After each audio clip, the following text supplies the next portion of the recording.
Assalamualaikum warahmatullahi wabarakatuh. Terima kasih atas waktunya, Mas, dapat meluangkan waktu untuk acara KKN kali ini. Pada kali ini saya akan melakukan sosialisasi mengenai hidroponik. Setelah itu, ini saya akan menjelaskan mengenai hidroponik. Untuk arti hidroponik yang pertama yaitu berasal dari bahasa Latin yang terdiri dari hidro atau air dan ponos yaitu kerja. Untuk hidroponik diartikan sebagai pengerjaan atau pengolahan air sebagai media tumbuh tanaman dan tempat mengambil unsur hara yang diperlukan pada budidaya tanaman tanpa menggunakan tanah sebagai media tanam. Pengertian hidroponik itu apa sih? Tanaman yang dibudidayakan secara hidroponik dapat tumbuh dengan baik jika daerah perakarannya memperoleh cukup udara, air, dan unsur hara.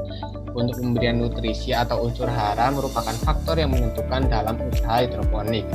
Nutrisi diberikan dalam bentuk larutan harus secara tepat jumlahnya, komposisi ion maupun temperaturnya.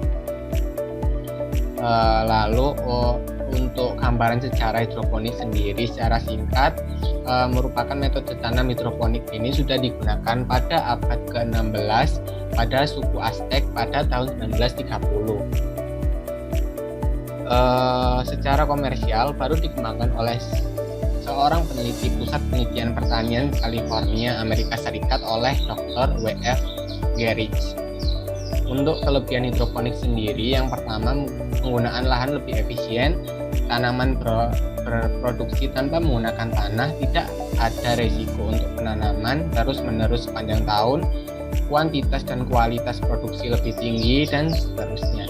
Lalu kekurangannya sendiri membutuhkan modal yang besar. Pada closed system atau nutrisi sirkulasi, jika ada tanaman yang terserang patogen, maka dalam waktu yang sangat singkat seluruh tanaman akan terkena serangan tersebut. Lalu lanjut menuju ke penerapan yang akan dilakukan pada prinsip hidroponiknya sendiri menggunakan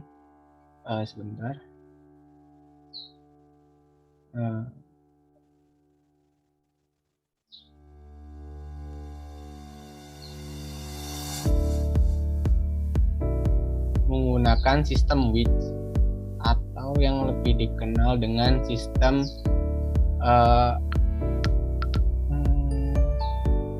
rock wool. Wedge system sendiri merupakan hidroponik dengan menggunakan sumbu untuk membantu tanaman dalam menyerap air nutrisi dari wadah terapung. Untuk penerapan wedge system dalam hidroponik seperti gambar yang ada di layar. Lalu untuk persiapan penanamannya sendiri yang perlu disiapkan yaitu kotak styrofoam, pot plastik, sumbu kompor kain, pupuk, dan rock wool sendiri. Untuk tahap pembibitannya sendiri, yang pertama potong rock wool atau busa ukuran 2x2, lalu dilubangi bagian atasnya, kemudian selupkan di dalam air sampai basah, susun di tray dengan rapi. Yang kedua yaitu masukkan biji sayuran ke dalam lubang, kemudian disemprot dengan air kembali sampai basah. Letakkan di tray di tempat yang terlindungi tetapi terkena matahari secara tidak langsung. Yang ketiga yaitu jaga kelembapan benih setiap hari. Jika terlalu kering dapat disemprot dengan air. Dalam 2x24 jam benih sudah tumbuh. Lalu biarkan sampai 2 minggu di tempat pembibitan. Setelah itu perawatan tanamannya dilakukan. Yang pertama yaitu setelah ditanam, sayuran tersebut disiram dengan larutan secara manual setiap hari sampai akar tumbuh sampai ke permukaan air. Setelah akar tumbuh sampai permukaan air, maka penyiraman dihentikan. Yang kedua yaitu letakkan sayuran tersebut di tempat yang terkena matahari langsung. Jika memungkinkan, sayuran tersebut terlindung dari hujan. Lakukan pengecekan tinggi permukaan air larutan di wadah. Jika kurang, dapat ditambahkan larutan yang baru. Yang kedua yaitu tahap penanamannya. Yang pertama, siapkan terlebih dahulu larutan pupuk 5 ml larutan A dan 5 ml larutan B. Pupuk tersebut dapat dibeli di toko-toko dengan AB Mix, dengan nama AB Mix. Campurkan ke dalam 1 liter air.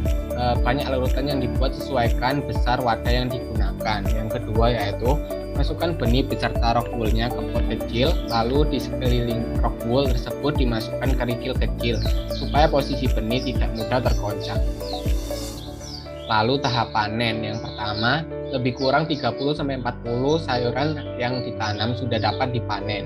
Yang kedua, cabut tanaman dari pot kecilnya, bersihkan pot dari sisa-sisa akar sayur, dan pot tersebut dapat digunakan untuk penanaman yang berikutnya. Mungkin sosialisasinya mungkin sampai situ aja, Mas. Mungkin ada yang ditanyakan dari Mas Fadli sendiri. Eh, Mau tanya ya, itu airnya bebas apa harus air sumur apa air PDAM?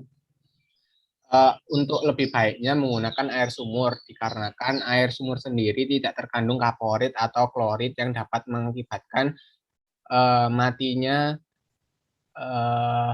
mikroba-mikroba yang dapat menyuburkan akar seperti itu. Oh iya, cukup. Mungkin ada pertanyaan lagi? Sudah cukup Mas Faisal, sudah cukup jelas. Oh iya Mas, mungkin sekian presentasi dari saya, kurang lebihnya mohon maaf. Terima kasih atas waktunya. Wassalamualaikum warahmatullahi wabarakatuh. Waalaikumsalam warahmatullahi wabarakatuh.